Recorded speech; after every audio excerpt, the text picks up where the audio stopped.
Seja bem-vindo, seja bem-vinda ao canal Mensagens Bíblicas Ilustradas. Muito obrigado pela sua companhia. Eu espero que você seja muito abençoado, muito abençoada através dos estudos postados neste canal. Já que você está por aqui, aproveita para se inscrever nesse canal e eu peço também a gentileza de você divulgá-lo entre os seus amigos nas suas redes sociais, ok?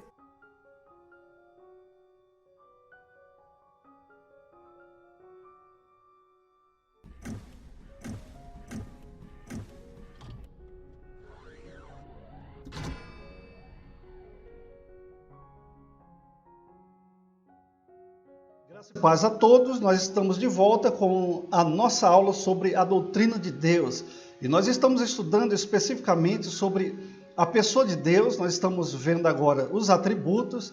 Nós falamos que quando vamos estudar atributos de Deus, nós temos várias classificações de uma maneira didática para fazer com que seja mais compreensível esse tópico da pessoa de Deus relacionado às suas características. Atributos, nós falamos que são qualidades inerentes que pertencem a Deus. E esses atributos eles têm várias classificações pela teologia e nós adotamos aqui as classificações denominadas como atributos comunicáveis e atributos incomunicáveis. Falamos que os atributos incomunicáveis são aqueles que pertencem somente a Deus. Já falamos em aula passada de um dos atributos incomunicáveis e agora nós vamos falar de dois outros atributos incomunicáveis que são atributos inerentes apenas a Deus, que Deus não compartilha com as suas criaturas em nenhum dos aspectos relativos a esses termos, da infinitude e a onipresença. Vamos estar considerando alguns versículos, vamos começar aqui com o profeta Jeremias que diz: eu sou o Deus que está em toda parte e não num só lugar. Sou eu, o Senhor, quem está falando. Ninguém pode se esconder num lugar onde eu não possa ver.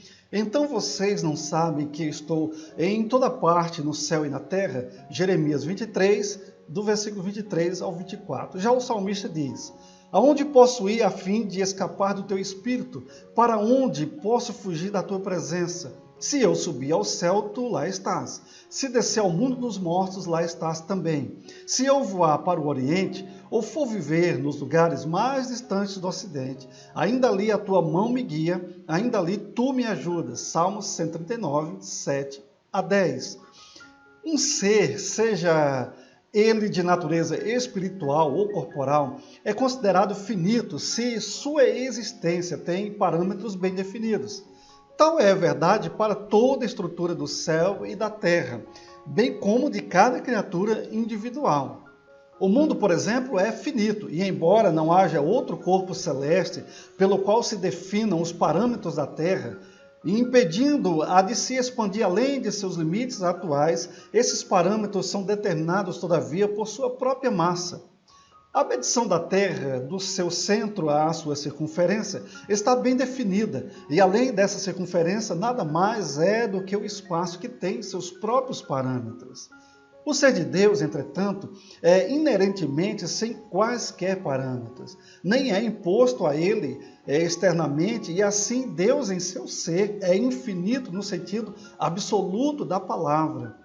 Ocasionalmente, quando se refere a algo que os limites não são conhecidos, nos referimos ao infinito num sentido hipotético, como quando falamos do número total de grãos de areia, grama ou estrelas, por exemplo. Definimos também como infinito aquele ao qual algo pode ser sempre adicionado, que, por exemplo, é verdadeiro em relação a um número. Independentemente de quanto tempo se conta, a soma final será uniforme ou desigual. Uma realidade que muda assim que um número é adicionado, mesmo se você contasse durante toda a vida. Quando definimos Deus como sendo infinito, no entanto, o fazemos no sentido literal da palavra, transmitindo assim que o seu ser é verdadeiramente sem quaisquer parâmetros ou limitações. Seu poder é infinito, seu conhecimento é infinito, e assim como o seu ser também é infinito. E todas as coisas relacionadas a ele, nós podemos denominar ou classificar como infinito igualmente. A eternidade sendo um conceito incompreensível para nós como criaturas do tempo, Como criaturas locais e finitas, somos igualmente incapazes de compreender a infinitude de Deus.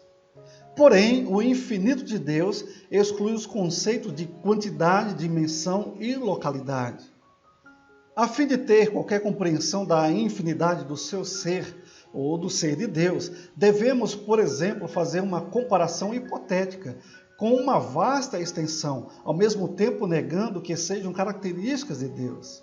A infinidade do ser de Deus é consequência lógica de, primeiro, a perfeição do ser de Deus. Tudo que é limitado e finito é imperfeito, uma vez que a expansão dos parâmetros implica a aproximação de um grau mais elevado de perfeição. Segundo, nós podemos afirmar que é evidente que Deus é infinito em poder, algo que não pode ser atribuído a um ser finito, por exemplo. Terceiro, o próprio Deus, testificando isso pelo seu Espírito, ele diz: grande é o Senhor e muito digno de ser louvado, e a sua grandeza é insondável, diz o salmista no Salmo 145, versículo 3. O céu e o céu dos céus não pode te conter, diz o escritor, 1 Reis, capítulo 8, versículo 27. Um dos amigos de Jó expressou-se a respeito da infinidade de Deus, tanto quanto ao seu conhecimento e a seu ser, da seguinte forma, diz lá em Jó, capítulo 11, versículo 7 em diante: poderás descobrir as coisas profundas de Deus, ou descobrir perfeitamente o Todo-Poderoso? Como as alturas do céu é a sua sabedoria, que poderás tu fazer? Mais profunda é ela que o Seol, que poderás tu saber sobre isso? Mais comprida é a sua medida do que a terra, e mais larga do que o mar.